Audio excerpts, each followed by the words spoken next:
నమస్తే అండి. గాజోజి శ్రీనివాస్ గారు రచించిన మ్యాగజైన్ కథ గంగ తీసుకెళ్లనిది. జీవితంలో కొన్ని ప్రయాణాల్ని మనం ఎంచుకుంటాం. కోరికల కోసం, అవసరాల కోసం, వినోదం కోసం. కానీ కొన్ని ప్రయాణాలు ఉంటాయి, వాటిని మనం ఎంచుకోం. అవే మనల్ని ఎంచుకుంటాయి. అవి ఒక ప్రదేశానికి కాదు, మనలో దాగి ఉన్న ప్రశ్నల దగ్గరకు తీసుకువెళ్తాయి. కాశీకి నేను చేసిన ప్రయాణం కూడా అలాంటిదే. ఆ ప్రయాణానికి ముందు జీవితం, మరణం, దైవం గురించి నాకు కొన్ని స్థిరమైన అభిప్రాయాలు ఉండేవి. కానీ కాశీ నుంచి తిరిగి వచ్చినప్పుడు వాటిలో ఒక నిశ్శబ్దమైన మార్పు చోటు చేసుకుంది. ఆ మార్పుకు కారణం గంగ కాదు, కాశీ కాదు, ఒక స్నేహితుడి దుఃఖం, ఒక తండ్రి జ్ఞాపకం, ఒక అపరిచితుడి జీవన దృష్టి. రాకేష్ నాకు చిన్ననాటి స్నేహితుడు. మేమిద్దరం ఒకే వీధిలో ఉండేవాళ్ళం. పాఠశాల రోజులు, ఆటలు, చిన్న చిన్న కలలు మా స్నేహాన్ని దృఢపరిచాయి. మా ఇళ్ల మధ్య కూడా అదే ఆత్మీయత ఉండేది. వారి ఇంటి పండుగ మా ఇంటి పండుగే, మా ఇంటి సంతోషం వారింటి సంతోషమే. రాజేష్ వాళ్ళ నాన్నగారు నాకు ఎప్పుడూ పరాయివాడిలా అనిపించలేదు. ఆయనలో ఒక అరుదైన నిరాడంబరత, ప్రశాంతత ఉండేవి. పెద్ద పెద్ద తత్వాలు చెప్పేవారు కాదు, కానీ ఆయన మాటల్లో, ప్రవర్తనలో మానవత వెల్లివిరిసేది. వర్షం కురుస్తున్న ఓ సాయంత్రం వాళ్ళ ఇంటి ముందు ఆకలితో నిల్చున్న వృద్ధుడికి అన్నం వండించి మరీ పెట్టారు ఆయన. మన దగ్గర ఉన్నది పంచుకుంటే అది తగ్గదు, మనిషితనం పెరుగుతుంది అని ఆయన అప్పుడన్నారు. ఆ మాటలు అప్పట్లో నాకు సాధారణంగా అనిపించిన తర్వాత నా జీవితంలో అర్థవంతమైన జ్ఞాపకంగా మిగిలిపోయాయి. ఒకసారి నేను పరీక్షల్లో చాలా తక్కువ మార్కులు తెచ్చుకున్నాను. ఇంట్లో చెప్పడానికి భయపడి రాజేష్ వాళ్ళ ఇంటి ముందు ఒంటరిగా కూర్చున్నాను. అది గమనించిన ఆయన, ఏంటి యుద్ధం ఓడి వచ్చిన సైనికుడిలా కూర్చున్నావు అని నవ్వుతూ అడిగారు. నేను మార్కుల సంగతి చెప్పాను. ఆయన కొద్దిసేపు మౌనంగా ఉండి, తక్కువ మార్కులు వచ్చినప్పుడు రెండు తప్పులు చేయకూడదు. ఒకటి, నువ్వు పనికిరాని వాడినని అనుకోవటం. రెండోది, ప్రయత్నాన్నే మానేయడం. ఓటమి మనిషిని బలహీనుడిని చేయదు, మళ్లీ ప్రయత్నించకపోవడమే నీ బలహీనత అన్నారు. ఆ తర్వాత లోపలికి వెళ్లి ఇద్దరికీ టీ తీసుకొచ్చారు. ఆ రోజు ఆయన చెప్పిన ఆ మాటలు అప్పట్లో ఓదార్పులా అనిపించాయి, కానీ తర్వాత అర్థమైంది అవి జీవితానికి దిక్సూచికలని. కాలం గడిచింది. మేమిద్దరం పెద్దవాళ్ళమయ్యాం. కానీ రాజేష్ వాళ్ళ నాన్నగారి పట్ల నాకున్న గౌరవం మాత్రం మారలేదు. అలాంటి జ్ఞాపకాల మధ్య ఒకరోజు ఆయన మరణించారు అనే వార్త తెలిసింది. ఆ వార్త విన్న వెంటనే రాజేష్ ఇంటికి వెళ్ళాను. ఇల్లు జనంతో నిండిపోయి ఉంది. పరామర్శలు, ఓదార్పుల మధ్య రాజేష్ మాత్రం నాకు ఒంటరిగా కనిపించాడు. అతని ముఖంలో కన్నీటి కంటే ఎక్కువగా ఒక శూన్యం కనిపించింది. ఆ రాత్రి ఇంటి వరండాలో మేమిద్దరం చాలాసేపు అలాగే కూర్చున్నాం. మాటలు తక్కువ, మౌనం ఎక్కువ. తండ్రిని కోల్పోయిన ఒక కొడుకు మనసులో కదలాడే ప్రశ్నలకు సమాధానాలు ఉండవని, కొన్ని బాధలను మాటలు తాకలేవని ఆ రాత్రి నేను మొదటిసారి గమనించాను. కొంత సమయం మౌనంగా కూర్చున్న తరువాత రాజేష్ నాతో, తెలుసా, నాన్న గది తలుపులు ఇప్పటికీ మూయలేకపోతున్నాను అన్నాడు. ఎందుకు అని అడిగాను నేను. ఆయన మళ్ళీ వస్తారనిపిస్తోంది. తలుపు మూసేస్తే ఆయన ఇక తిరిగి రారని నా మనసుకు చెప్పుకున్నట్టవుతుంది, అందుకే ఆ తలుపును మూయడానికి ధైర్యం రావడం లేదు అన్నాడు. అతని గొంతు బరువెక్కింది, కళ్ళు చెమ్మగిల్లాయి. చిన్నప్పుడు నాకు చీకటి అంటే చాలా భయం. రాత్రివేళ కరెంటు పోతే నాన్న నా పక్కనే కూర్చొని నేనున్నాను కదా అనేవారు. ఆ ఒక్క మాట చాలు, నాకు భయం పోయేది.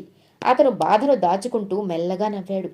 జీవితంలో నేను ఎన్ని చోట్లకు వెళ్ళినా ఎక్కడో ఒక చోట నాన్న నిలబడి ఉన్నారనే ధైర్యం ఉండేది. ఇప్పుడు మొదటిసారి వెనక్కి తిరిగి చూస్తే అక్కడ ఎవ్వరూ కనిపించడం లేదు. కొద్దిసేపటి తర్వాత మళ్ళీ అన్నాడు, నాన్న చనిపోయిన రోజు నుంచి ఇప్పటి వరకు నేను ఏడవలేదు. అందరూ ధైర్యంగా ఉన్నాను అనుకుంటున్నారు, కానీ ఇప్పటికీ ఆయన లేరు అనే విషయాన్ని పూర్తిగా నమ్మలేకపోతున్నాను. ఇంట్లోకి వెళ్ళినప్పుడల్లా ఆయన కుర్చీ వైపు చూస్తాను. ఏదైనా మంచి వార్త చెప్పాలనిపిస్తే ఫోన్ తీసుకుంటాను. తర్వాత గుర్తొస్తుంది, ఆ నెంబర్ ఎన్నటికీ ఎవ్వరూ ఎత్తరని. ఆ మాటలు విన్నాక నేను ఏమీ మాట్లాడలేకపోయాను. కొన్ని దుఃఖాలు కన్నీళ్లుగా బయటకు పోవు. అవి జ్ఞాపకాల రూపంలో మళ్లీ మళ్లీ తిరిగి వస్తుంటాయి. కొన్ని రోజుల తర్వాత రాజేష్ తన తండ్రి అస్థికలను కాశీలో గంగలో నిమజ్జనం చేయాలనే కోరికను వ్యక్తం చేశాడు. ఆ ప్రయాణంలో తనకు తోడుగా రావాలని అడిగినప్పుడు నేను ఎటువంటి సంకోచం లేకుండా వెంటనే అంగీకరించాను. అప్పటికి అది ఒక స్నేహితుడికి చేయాల్సిన సహాయం మాత్రమే అనిపించింది. కాశీ చేరుకున్న మొదటి ఉదయం మేము గంగా ఘాట్ల వైపు నడిచాం. గంగ ఒడ్డును కూర్చుని ఉన్న వాళ్ళని చూస్తూ రాజేష్ మౌనంగా నడుస్తున్నాడు. అప్పుడే మా ముందు ఒక చిన్న పిల్లాడు పరిగెత్తుకుంటూ వచ్చాడు. వాడి చేతిలో ఉన్న నీళ్ల సీసా జారి నేలపైన పడి దొర్లుకుంటూ కొంత దూరం వెళ్ళింది. ఆ పిల్లాడు దాని వెంట పరిగెత్తబోతుండగా పక్కనే కూర్చున్న ఒక వృద్ధుడు కష్టంగా లేచి ఆ సీసాను అందుకుని ఇచ్చాడు. వాడు నవ్వుతూ థ్యాంక్యూ తాతయ్య అని చెప్పి పరిగెత్తుకుంటూ వెళ్ళిపోయాడు. ఆ వృద్ధుడు కూడా చిరునవ్వు నవ్వి మళ్లీ తన స్థానంలో కూర్చున్నాడు. ఆ సంఘటనలో ప్రత్యేకంగా ఏమీ లేదు, కానీ ఎందుకో రాజేష్ చాలాసేపు ఆ వృద్ధుడినే చూస్తూ నిలబడ్డాడు. ఏమైంది అని అడిగాను. కొంతమందిని చూస్తే మనకు ఇష్టమైన వాళ్ళు గుర్తొస్తారు కదా అన్నాడు. మేమిద్దరం మళ్లీ ముందుకు నడిచాం. తెల్లవారుజామున గంగ ఒడ్డున నిలబడి చూస్తుంటే కాశీ మరో రూపంలో కనిపించింది. తూర్పు దిక్కున ఉదయిస్తున్న సూర్యుడు గంగాజలాలపైన బంగారు కాంతిని చల్లుతున్నాడు. ఘాట్ల మెట్లపైన యాత్రికులు నిశ్శబ్దంగా స్నానాలు చేస్తున్నారు. కొందరు తమ ప్రియమైన వారిని స్మరిస్తుంటే మరికొందరు చేతులు జోడించి ప్రార్థనలో మునిగిపోయారు. దూరంగా గుడిగంటల ధ్వని వినిపిస్తోంది. గంగ ఒడ్డున వేలాది మంది ఉన్నారు. కొందరు పాప ప్రక్షాళన కోసం వచ్చారు, కొందరు మోక్షం కోసం వచ్చారు, కొందరు తమకు దూరమైన వారిని చివరిసారి స్మరించుకోవడానికి వచ్చారు. ఒకవైపు అస్థికలు గంగలో కలుస్తుంటే మరోవైపు చిన్న మట్టి దీపాలు ప్రవాహంలో సాగిపోతున్నాయి. ఎవరి మనసులో ఏ ఆలోచనలు సుడులు తిరుగుతున్నాయో తెలియదు, కానీ గంగ మాత్రం ఎవరి గతాన్ని తోచకుండా అందరి స్పర్శను ఒకే నిశ్శబ్దంతో తనలో కలుపుకుంటూ ముందుకు సాగిపోతుంది. అస్థికల నిమజ్జనం సమయంలో రాజేష్ చేతిలో ఉన్న చిన్న మట్టి పాత్రను చూస్తుంటే అది బూడిదతో నిండిన పాత్రగా కనిపించలేదు.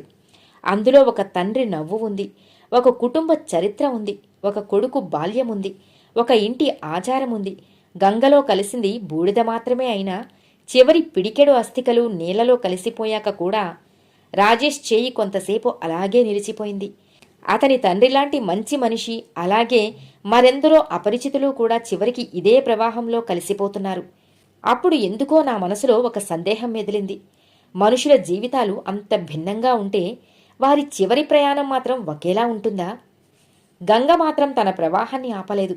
నా ప్రశ్నకు సమాధానం చెప్పలేదు. ఆ సందేహం నాతోనే మిగిలిపోయింది. గంగలో అస్థికలను వదిలిన తర్వాత రాజేష్ చాలాసేపు ఆ నీళ్లవైపు చూస్తూనే నిలబడ్డాడు. తర్వాత నా వైపు తిరిగి ఒకంత ఆవేశంగా, నిజం చెప్పు, మంచి మనిషిగా బ్రతికితే ప్రయోజనమేమిటి అన్నాడు. నేను అతని వైపు ఆశ్చర్యంగా చూశాను. ఎందుకు అలా అంటున్నావు అని అడిగాను. జీవితం అంతా ఇతరుల కోసమే బ్రతికారు నాన్న, ఎవ్వరికీ చెడు చేయలేదు. ఇప్పుడు మిగిలింది ఈ బూడిద మాత్రమే. మరైతే మంచితనానికి అర్థమేమిటి అన్నాడు. అతని ప్రశ్నలో కోపం లేదు, బాధ మాత్రమే ఉంది. ఆ బాధ వెనుక దాగి ఉన్న ప్రశ్న నాకు ఎదురైంది. ఒక జీవితకాలపు ప్రేమ, ఆశలు, అనుబంధాలు చివరికి కొన్ని పిడికిళ్ల బూడిదగానే మిగిలిపోతాయా? ఆ క్షణంలో నా దగ్గర జవాబు లేదు. కొన్ని ప్రశ్నలకు మౌనమే సరైన సమాధానం. మణికర్ణిక ఘాట్ వైపు అడుగులు వేస్తుంటే గాలిలో కాలుతున్న కట్టెల వాసన సోకింది. పలుచటి పొగ ఆకాశంలోకి ఎగిసిపోతూ కనిపించింది. అక్కడికి చేరుకున్న తర్వాత ఒక విచిత్రమైన నిశ్శబ్దం మనసును చుట్టుముట్టింది. జనం మాట్లాడుతున్నారు, పురోహితులు మంత్రాలు చదువుతున్నారు, చితులు మండుతున్నాయి. ఒక చితి ఆరిపోకముందే మరొకటి వెలుగుతోంది. జనం వస్తున్నారు, వెళ్తున్నారు. అయినా ఆ శబ్దాలన్నింటి వెనుక ఒక లోతైన మౌనం దాగి ఉంది. జీవితము మరణము ఒకే చోట పక్కపక్కనే నిలబడి ఉన్నట్లుగా అనిపించింది. గంగ మాత్రం అదే నిశ్చలమైన ప్రవాహంతో ముందుకు సాగుతోంది. అక్కడ నిలబడి ఉన్న రాజేష్ ఒక్కసారిగా తన తండ్రి గురించి చెప్పడం ప్రారంభించాడు. నీకు తెలుసా, చిన్నప్పుడు నన్ను స్కూల్ నుంచి తీసుకువచ్చేటప్పుడు రోడ్డు పక్కన కూర్చున్న ఒక ముసలాయనకు నాన్న ప్రతిరోజు టీ కొనిచ్చేవారు అన్నాడు. ఎందుకు అని అడిగాను. నేను అదే అడిగాను ఆయన్ను. అప్పుడు నాన్న, ఆయనకు టీ అవసరం ఉండొచ్చు, నాకు ఆ అవకాశం ఉంది అంతే అన్నారు. రాజేష్ కాసేపు గంగవైపు చూస్తూ నిలబడ్డాడు. నాన్న వెళ్ళిపోయాక ఆ మాటలు ఎందుకో మళ్లీ మళ్లీ గుర్తుకొస్తున్నాయి అన్నాడు. నేను ఇంక ఏమీ మాట్లాడలేదు. రాజేష్ కూడా మరేమీ మాట్లాడలేదు. గంగవైపు అలానే చూస్తూ నిలబడ్డాడు. మరుసటి రోజు మధ్యాహ్నం ఒక చిన్న హోటల్లో భోజనం చేయటానికి వెళ్ళామిద్దరం. హోటల్ బోర్డుపైన తెలుగు అక్షరాలు తెలంగాణ రుచులు అని కనిపించగానే దూర ప్రాంతంలో కూడా ఒక ఆత్మీయత కలిగింది. మేము భోజనం ముగించబోతుండగా ఒక వృద్ధుడు హోటల్ తలుపు దగ్గరకొచ్చాడు. అన్నా, ఆకలిగా ఉంది, కానీ డబ్బుల్లేవు అన్నాడు సంకోచంగా. హోటల్ యజమాని ఏమాత్రం ఆలోచించకుండా, ముందు కూర్చోండి, ఆకలికి డబ్బులతో సంబంధం లేదు అన్నాడు. కొద్దిసేపటికి వృద్ధుడి ముందు వేడివేడి భోజనం పెట్టించాడు. అతను తింటూ ఉండగా నేను ఆశ్చర్యంగా చూస్తుంటే హోటల్ యజమాని చిరునవ్వు నవ్వాడు. కాశీకి వచ్చిన వాళ్ళు దేవుణ్ణి గుడిలో వెతుకుతారు బాబూ, నాకైతే ఆకలితో వచ్చిన మనిషి తృప్తిగా భోజనం చేసిన తర్వాత అతని ముఖంలోనే కనిపిస్తాడు దేవుడు అన్నాడు. అంతలో భోజనం ముగించిన ఆ వృద్ధుడు చేతులు జోడించి నమస్కరించాడు. యజమాని కూడా తిరిగి నమస్కారం చేస్తూ, చూడండి, ఇప్పుడే విశ్వనాథుడు భోజనం చేసి వెళ్ళాడు అన్నాడు మాతో. ఆ మాట విన్న తర్వాత మేమిద్దరం కొద్దిసేపు మౌనంగా కూర్చున్నాం. ఆ రోజు కాశీ విశ్వనాథ ఆలయంలో నాకు దర్శనం దొరికిందో లేదో తెలియదు, కానీ ఆ చిన్న హోటల్లో మాత్రం మనిషి మీద మనిషి చూపించే కరుణను చూశాను. తిరుగు ప్రయాణంలో రాజేష్ నిద్రపోయాడు. నేను కిటికీ బయట అస్తమిస్తున్న సూర్యుని చూస్తూ కూర్చున్నాను. అప్పుడు రాజేష్ వాళ్ళ నాన్న మాటలు గుర్తొచ్చాయి నాకు. డబ్బు బ్యాంకులో మిగులుతుంది, కానీ చేసిన మంచి మనుషుల హృదయాల్లో ఎప్పటికీ మిగిలిపోతుంది అని. కొన్ని వారాల తర్వాత రాజేష్ ఇంటికి వెళ్ళాను నేను. ఇంటి ముందు ఒక వృద్ధుడు కూర్చుని ఉన్నాడు. రాజేష్ అతనికి భోజనం వడ్డిస్తున్నాడు. ఎవరాయనా అని అడిగాను. తెలియదు అన్నాడు రాజేష్ నాతో. మరి ఆకలిగా ఉందన్నాడు అన్నాడు రాజేష్. అతను మళ్ళీ వృద్ధుడి ప్లేట్లో అన్నం వడ్డించాడు. ఆ వృద్ధుడు భోజనం చేస్తున్నంతసేపు రాజేష్ మౌనంగా చూస్తూ ఉన్నాడు. ఆయన భోజనం ముగించి లేచిపోయిన తర్వాత రాజేష్ ఆ ఖాళీ ప్లేట్ను చేతిలో పట్టుకుని కొద్దిసేపు అలాగే నిలబడ్డాడు. ఏమైంది అని అడిగాను నేను. అతను మెల్లగా నవ్వాడు. నేను చిన్నప్పుడు భోజనం చేయకుండా మారాన్ చేస్తే నాన్న అన్నం ముద్దలు చేసి బ్రతిమాలుతూ కథలు చెబుతూ నా వెనకే తిరిగేవారు. ఇప్పుడు ఎవరికైనా అన్నం పెడుతున్నప్పుడల్లా ఎందుకో నాన్న గుర్తొస్తున్నారు అన్నాడు. అంతే, ఆ క్షణంలో అతను వడ్డిస్తున్నది అన్నం మాత్రమే కాదని నాకు అర్థమైంది. చిన్నప్పుడు తన చేత్తో అన్నం ముద్దలుగా పెట్టిన తండ్రి ప్రేమ ఇప్పుడు అతని చేతుల ద్వారా మరో ఆకలిగొన్న మనిషి దగ్గరకు చేరుతోంది. కాశీ నుంచి తెచ్చుకున్న గంగాజలం అప్పటికే అయిపోయి ఉండొచ్చు, కానీ కాశీ నాకు నేర్పిన పాఠం మాత్రం ఆ ఇంటి ముందర ఇంకా జీవించే ఉంది. ఆ దృశ్యం చూసిన క్షణంలో నాకు రాజేష్ వాళ్ళ నాన్నగారు గుర్తొచ్చారు. ఎన్నో సంవత్సరాల క్రితం ఇదే విధంగా ఆకలితో ఉన్న ఒక వృద్ధుడికి ఆయన అన్నం పెట్టిన సాయంత్రం నా కళ్ళ ముందు మెదిలింది. అప్పుడు రాజేష్ అది ప్రత్యేకంగా ఆలోచించి చేసిన పని కాకపోవచ్చు, కానీ ఆ క్షణంలో నాకు ఒక విషయం స్పష్టమైంది. మనిషి తన పిల్లలకు ఆస్తిని మాత్రమే వదిలిపెట్టడు, తన హృదయాన్ని కూడా వదిలిపెడతాడు. గంగ ఒడ్డున రాజేష్ అడిగిన ప్రశ్నకు సమాధానం నాకు ఇప్పుడు దొరికింది. మంచి మనిషి వదిలి వెళ్లేది కేవలం బూడిదని కాదు, తన మంచితనాన్ని ముందుకు తీసుకువెళ్లే మనుషుల్ని. గంగ తీసుకెళ్ళింది ఆయన అస్థికలను మాత్రమే, తీసుకెళ్లలేనిది ఆయన మంచితనం. అది ఇప్పుడు రాజేష్ చేతిలో అన్నమై మరో ఆకలిగొన్న మనిషి దగ్గరకు చేరుతోంది. కొందరు మనుషులు గంగలో కలిసిపోరు.